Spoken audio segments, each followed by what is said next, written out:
Good morning. Morning. This is lesson number 3. Today is September the 15th, the year of 2024. Topic of this lesson is Daniel's friends trust God. Lesson text comes from Daniel, the 3rd chapter, 19th through the 28th verse. The time is 587 BC, and the place we are still in Babylon. Today's aim: the facts is to understand the culture of Babylon, emphasizing the complete dominance Nebuchadnezzar had over his subjects. The principle is to explain and illustrate Shadrach, Meshach, and Abednego's total dependence on God. And the application is to challenge each student to realize that the God who delivered the 3 young men from the furnace can likewise deliver them from distressing circumstances. Now, this is a run on lesson from last week. I was anxious in getting into it last week, but I restrained. I held myself back. Last week we were talking about the 3 Hebrew boys that refused to bow. And this week lesson here, we are talking about them being thrown into the fiery furnace. I'm not going to get too far into discussing this lesson because a lot of discussing, I end up going all the way through this lesson. I hadn't read the first verse yet. So we'll just get into the lesson. But first off, let me tomorrow is September the 16th, which is my father's birthday. Miss him, but I still celebrate his birthday. Amen. Always gonna celebrate his birthday. No, not forgotten. So happy birthday to Pops, which is tomorrow. Um, we are going into this lesson. I'm gonna go ahead on and read the first scripture, the first verse. First verse reads, "Then was Nebuchadnezzar full of fury, and the form of his visage was changed against Shadrach, Meshach, and Abednego. Therefore he spake and commanded that they should heat the furnace 17 times more than it was wont to be heated." Now, as I've always said, pay attention to the first verse, always. Always, because if you're one of those that just starts your lesson with wherever it starts, and you don't pay attention to how that first verse is being read, then you won't go back to find out what's the purpose of them putting then. Because as you say, there's always 2 sides to every story. So us just listening to this, then Nebuchadnezzar was full of fury. Why was he full of fury? You got to go back to find out why. So in order to find out why, that then plays a big part in this lesson. So what happened was Shadrach, Meshach, and Abednego. Now, King Nebuchadnezzar, he looked at them boys as being great men. He says, "These are my boys.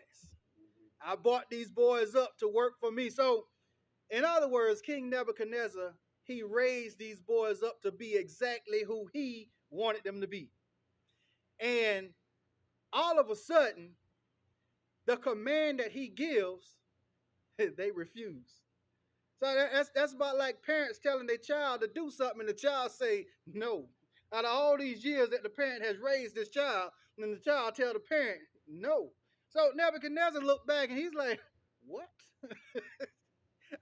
I know you didn't just say no to me." So he wanted them to bow down to the statue, and they said, "I can't do that because I still serve my God. My God is still going to be over whatever you appoints over me. And my God says, don't do it." So now, all these years, it's been over 18 years now.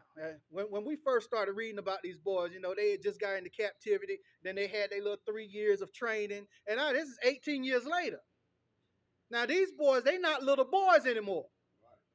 These are grown men of whom they was brought up from a young man to a grown man through King Nebuchadnezzar. So King Nebuchadnezzar kind of sort of had the naming itis. He was, I thought. I thought that by bringing them in here, I had them where I wanted them to be. But see, the thing was, King Nebuchadnezzar never had them. God gave him these three boys for a purpose. And we're going to find out what this purpose is. All right.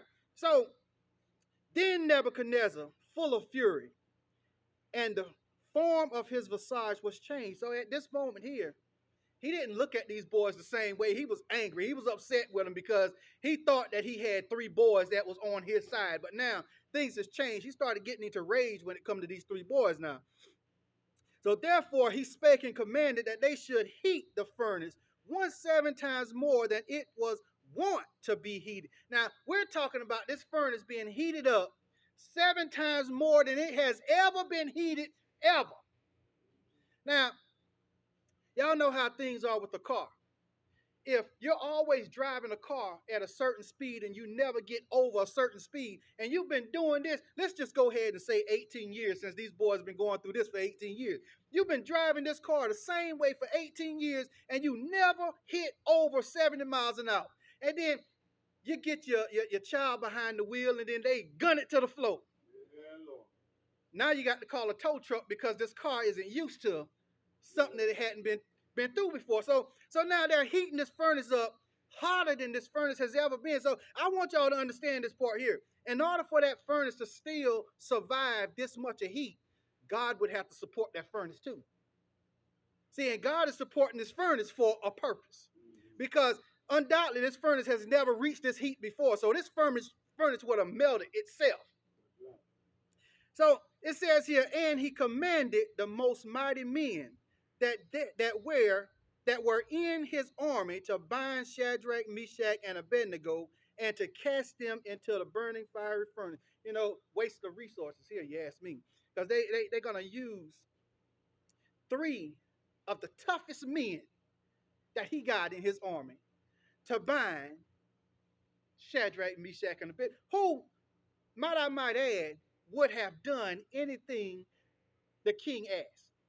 Only thing the king had to say was, hey, hold your hand back and let this man tie you up. And they probably would have stood there and did it because they wasn't following King Nebuchadnezzar. They worked for him, but they still believed in God. They still trusted in God. And we know that they trusted in God by the simple fact that they told King Nebuchadnezzar that I don't care what it is you do, I will never bow down to your statue. So you knew that they trusted in their God. Now, these three men, they had to have been strong because he asked for three men that was capable. So even if Shadrach, Meshach, and Abednego would have fought back, these had to have been some men that could have withstood them fighting back. So these were the toughest men. So these men, like I said, waste of resources. He used something that he didn't have to use, and he's going to end up losing it. So they was used to cast them into the burning fire. Now, they asked them to tie them up. Now, understand this part. Now, they're getting tied up now. Then it says, then these men were bound in their coats, their hosen, and their hats, and their other garments, and were cast into the midst of the burning fiery furnace. They didn't even undress them. Whatever they had on. And see, the king did that because, like it said in that first verse, he was angry. See, everybody knows that when those clothes start burning, they melt on the skin. So that's going to be more torture. Now, they're already going to be destroyed by the fire, but this is more torture. This is slow burning torture because everything underneath is still being burned and cooked from the inside out now because these clothes is covering it up.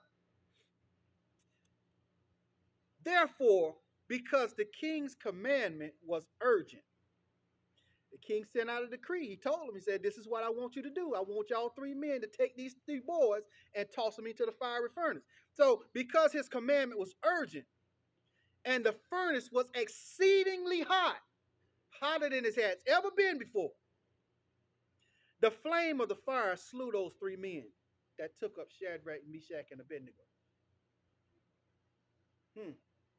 These three men that took Shadrach, Meshach, and Abednego up and tossed them into the furnace, immediately they was consumed. and burned, and they died. Why wasn't Shadrach, Meshach, and Abednego killed? Now, these three men took them and threw them in the fire, placing them in the fire. But they wasn't killed. It was the one that was holding them that threw them in there that was killed. See, God always have you covered. As long as you are with God, as long as you are following God, God have you covered. God always have your back. See, a lot of people think that because they're going through bad situations and problems that, God ain't with them. But see, God don't always keep us out of the fire. See, inside the fire is where our beliefs comes from. If we don't believe in anything, look, it's none of us ever realized or found out that fire was hot until we touched it. Nobody knew what fire could actually do until we saw it. None of us, take me for instance, when I took jump classes, I didn't have faith to believe that that parachute would open until I tried it. The whole time I'm walking around thinking, this is going to be so fun. I'm going to jump and I'm going to release this parachute. See, I was believing that this is going to happen, but I didn't have faith to believe that it was possible until after I got into my little situation. Now, after I jumped and I seen that little pancake effect going on, anybody that's watching know what a pancake effect is. The pancake effect is when the parachute don't open and it's just flapping in the wind just like this. So when that happens, then you start believing and trusting, Lord, please help me out. This whole time I'm thinking, my daddy used to tell me a lot of stuff. My daddy used to say, son, stay with the Lord. Whatever you do, put God first. And this whole time I'm thinking, I'm like, daddy just talking because he's a minister. He's supposed to say stuff like that. But you don't ever trust and believe in these things until you put in it.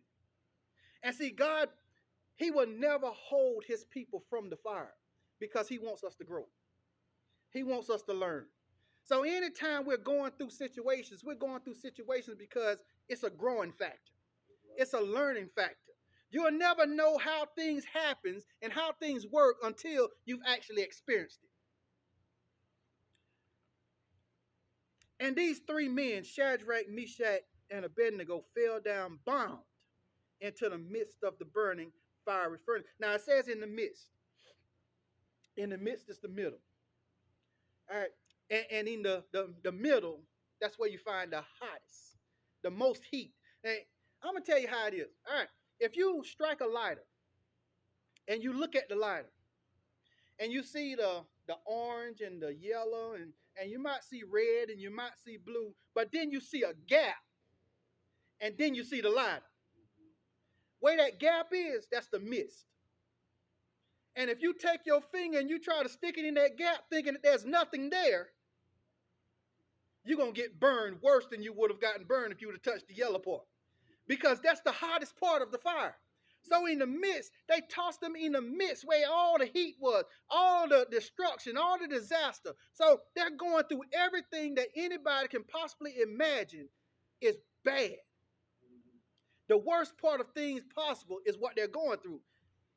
And they're sitting there bound. They're tied up. Then Nebuchadnezzar, the king, was astonished and rose up in haste and spake and said unto his counselors, did not we cast three men bound into the midst of the fire? They answered and said unto the king, true, O king. Did not we throw three men bound into the midst of... See, this is how God works now. I'm telling you, this is how God works. Just when you think you was alone, you was never alone. When you think that there was no way possible for you to have gotten out of a certain situation, but you make it out, it's because you didn't make it out of that situation alone.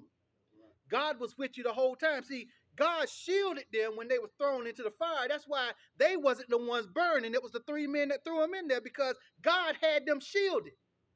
And see, the funny thing about God, well, not a funny thing. I said funny thing, but I didn't mean to say funny thing. The good thing about God is when he shows up, God shows out.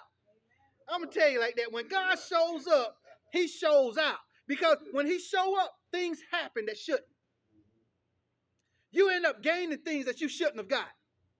And see, that's why God says don't ever look down on anybody because you never know what situation they've ever been in. See, sometimes you're looking at certain people's situations and lifestyles, and you're looking at them like, I don't know how they living through this. But see, the problem with that is you don't know what direction they're traveling. They can be traveling from the bottom going up or from the top coming down. You don't know what direction it is they're traveling in. So when you're looking down at people, sometimes these people are watching you as they pass you by. You might be right there where they are because, look, a lot of times people is living in these bad areas, bad situations, and you're looking at them like, I couldn't live there if I was them. But see, God is giving them everything that they need. They might look like they're in a bad situation, but looks can be deceiving. When you got God on your side, everything that's going on in your life is a good thing. So all the bad things that you've been going through, you're going through it for your good. All the people that's coming around you talking bad about you, they're talking bad about you for your good. See, just like the devil tried to destroy Shadrach, Meshach, and Abednego and tossed them in the fire, sometimes the devil tries to destroy you, but God uses everything that the devil gives you to build you up. So you're not in a situation because the devil is trying to get you. You're in this situation because God is trying to help you. And whenever God brings you out of a situation, don't ever think that you can't get put back in it. See, sometimes God brings you out of a situation because that was your learning moment. He'll take you and put you back in that same situation because now it's a test to see how much you've learned. But see, after the king asked the question, he said, look, did we not throw 3 men in there bound, hands tied, and all this? We threw 3 men in there, am I right? Says, yeah, that's what we did. He said, and he answered and said, lo, I see 4 men. He says, I know I threw 3 in there, but I see 4. That's 1 more than I threw in there. I see 4. You sure we only threw 3 men in this fire? Why do I see 4? And he says, I see 4 men loose. Because what the devil thought that he could throw out there to bound you up, God took it and took it away from you. God says, you're not going to be tied down anymore. God says, all the troubles that you've ever had in your life, I'm taking it away from you. I'm giving you what you need. He says, this is your strength. You found strength in this fire. He says, you found faith in this fire. See, that's where you find faith at, in this fire. Nobody understands that you can come out of a situation until you've been into the situation. So this whole time, people are sitting looking and say, you know what, if it was me, I couldn't get out of that. I don't know how they get out of a situation like that. I don't know how they can work through things like that. Well, you can always say you don't know how you can work through things like that if you've never been through it.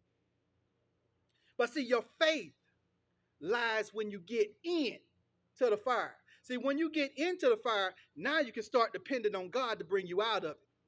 God, please help me out. God, take me out of this. God, whatever it is I need to do, allow me to do it so that I can serve you. See, that's the only time when we find faith in the situations that we're going in, is when we're placed into the situation. See, God ain't going to never change the situation. We ask God for help all the time. God, why am I going through this? God, would you please help me out of this?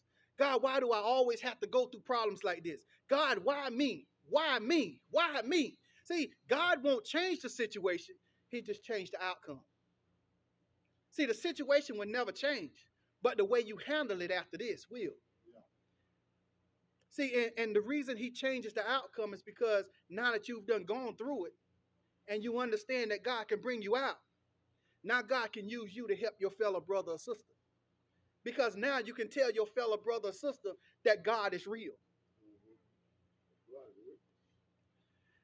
It says these four men, they found them walking in the midst of the fire. And they have no hurt. And the form of the fourth, check this out.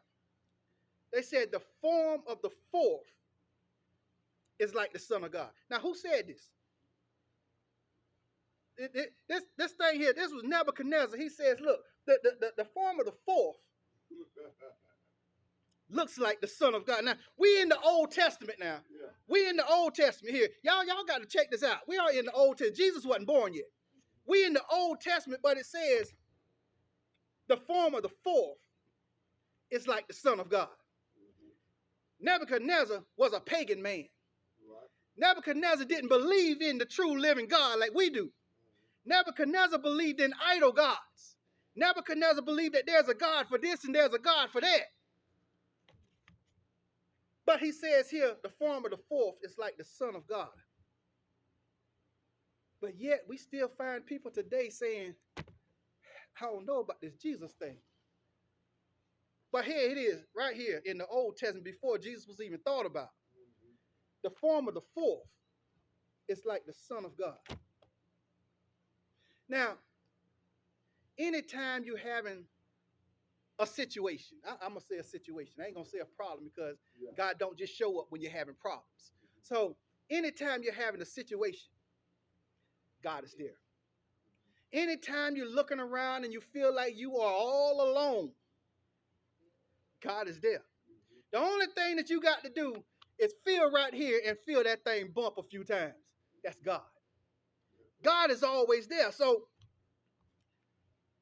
anytime that you feel like the situation is just out of control and out of hand, just talk to God and just say, God, I thank you. That's it.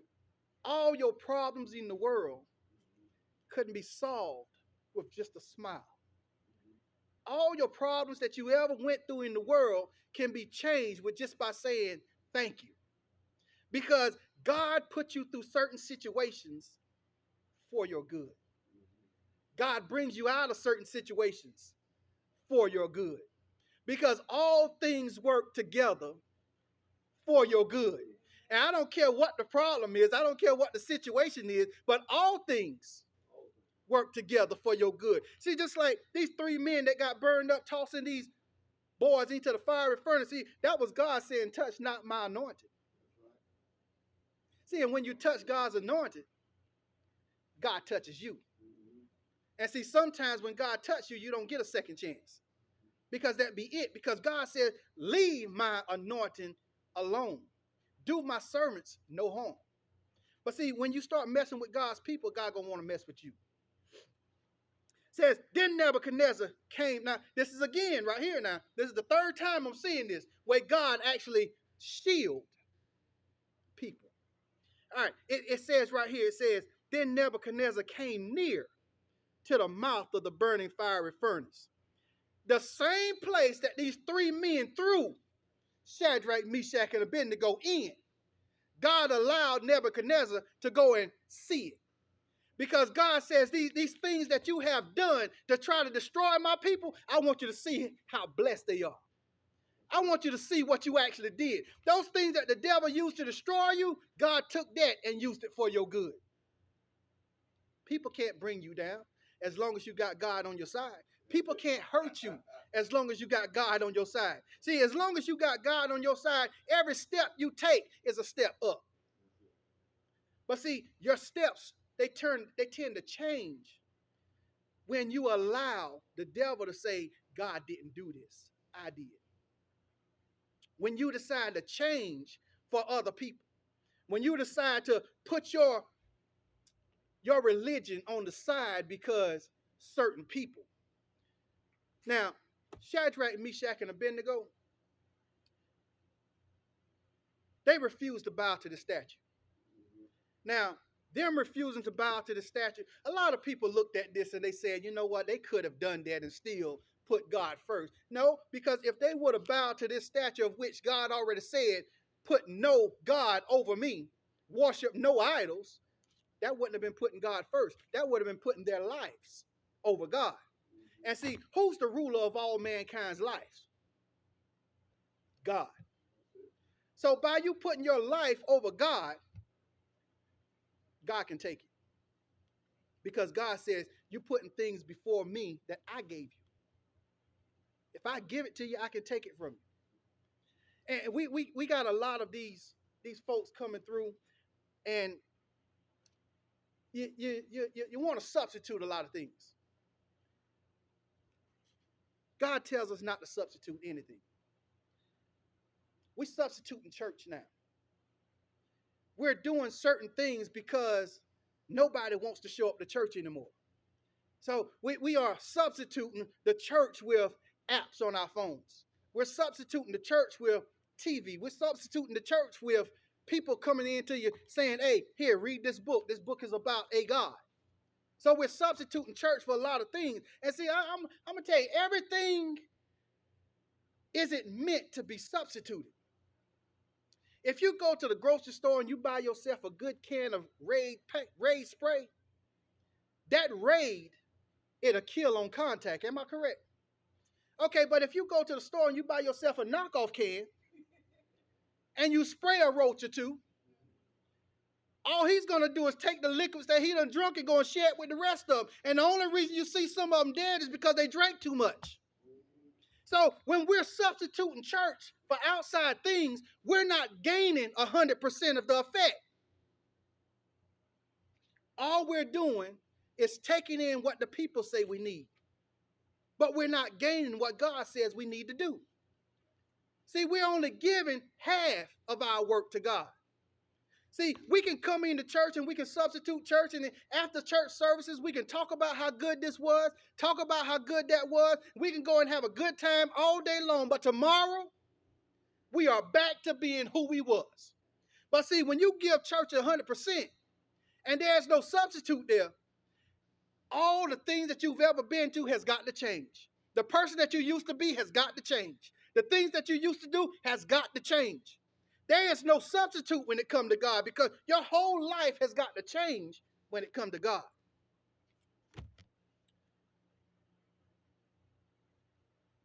It says here that Nebuchadnezzar went to the mouth of the burning fiery furnace and spake and said, Shadrach, Meshach, and Abednego, ye servants of the Most High God. Now he want to acknowledge them for who they are. I ain't saying this ain't the first time he did that. He did that before. But he says, ye servants of the Most High God, come forth and come hither. Then Shadrach, Meshach, and Abednego came forth of the midst of the fire. And the princes, governors, and captains, and the king's counselors, being gathered together, saw these men, upon whose bodies the fire had no power. They done went through all of this heat. They done went through all of this bad situation, but you don't see a sign of it. Keep that in mind now. It says, nor was an hair of their head singed, neither were their coats changed, nor the smell of fire had passed on them. Because when you are living for God, when you are working for God, people don't see what you've been through. People can't see what you've been through. When God is in control of your total life, people don't know what you've been through. You look like $1,000,000, but you done went through hell.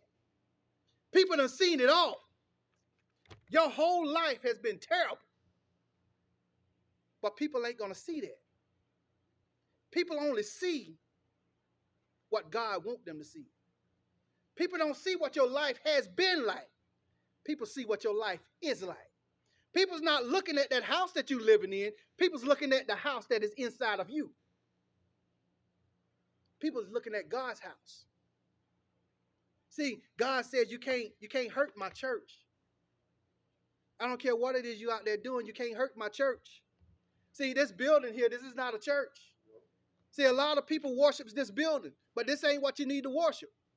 See, the church is within inside of us, and we need to be worshiping the church that's inside of us. See, while we standing here and we spending more time upon this building, thinking that this building, if this building fall, we are totally wrong. This building is nothing more than a place that God says build so that we can come together and worship in unity. See, in unity, that's the only thing that this building is for. But if this building wasn't here, we can do this outside.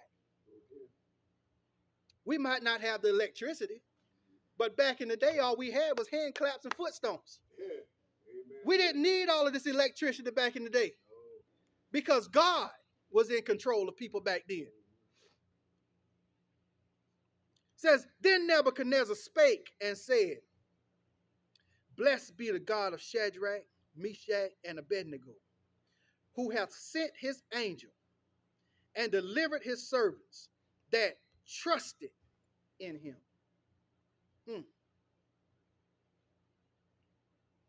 That delivered his servants that trusted in him. Faith can't be trusted until it's been tested. Amen. You never know what you can do until you've tried it. You know, I was growing up, my parents used to tell me, can't is not a word. I know it's two words put together, and it's been either, that's what I've been thinking about the whole time. It's in the book. But you're going to tell me can't is not a word. Can't is not in your vocabulary. I understand what they were saying. Can't is not in my vocabulary. When it comes to us, there's nothing that we can't do. All things are possible if you believe in God. And see, these men trusted in God. See, Job trusted in God. You know, and if y'all really look into it, y'all find out that after Job left this world double the amount of things that he had taken from him. God blessed Job because Job trusted. See, we can't be trusted. We can't be blessed because we don't trust God. We'll walk around and we'll say, God, I believe in this. I believe in that. I believe that you will help me through this. I believe that you will heal this. But we don't really believe that. We're saying it because it sounds good. And anytime we're walking around saying things just because it sounds good, the only thing that's going to ever be is something that sounds good. It ain't going to never be good for us. It'll look good and it'll sound good. But it won't be good for us because we don't truly believe in that.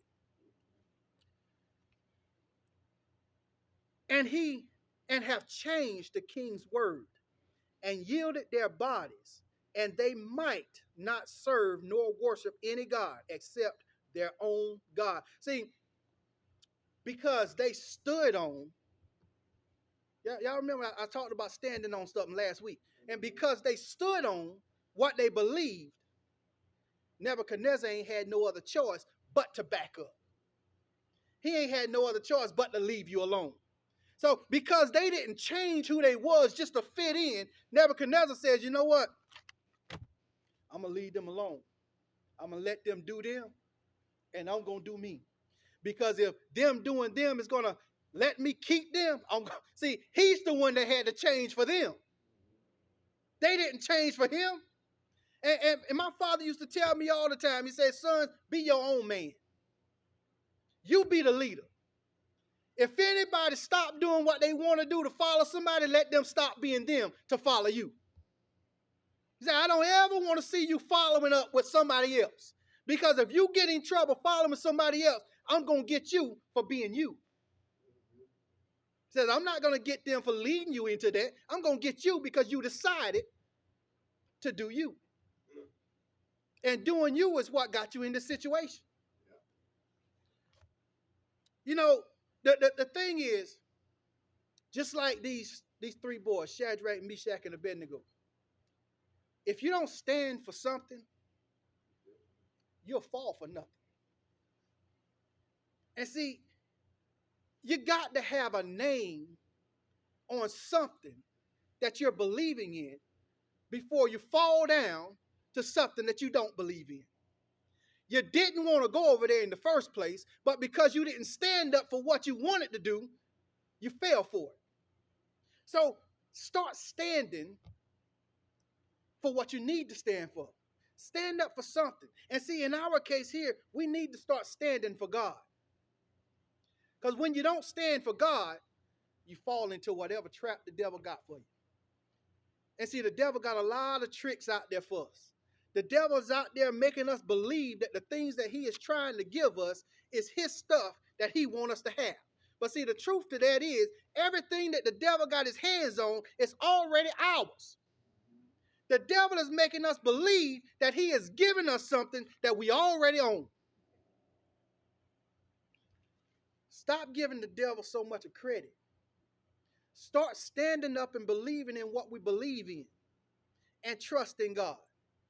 Anybody got anything they want to say, add to, take away from? Turn this over into the hands of the superintendent.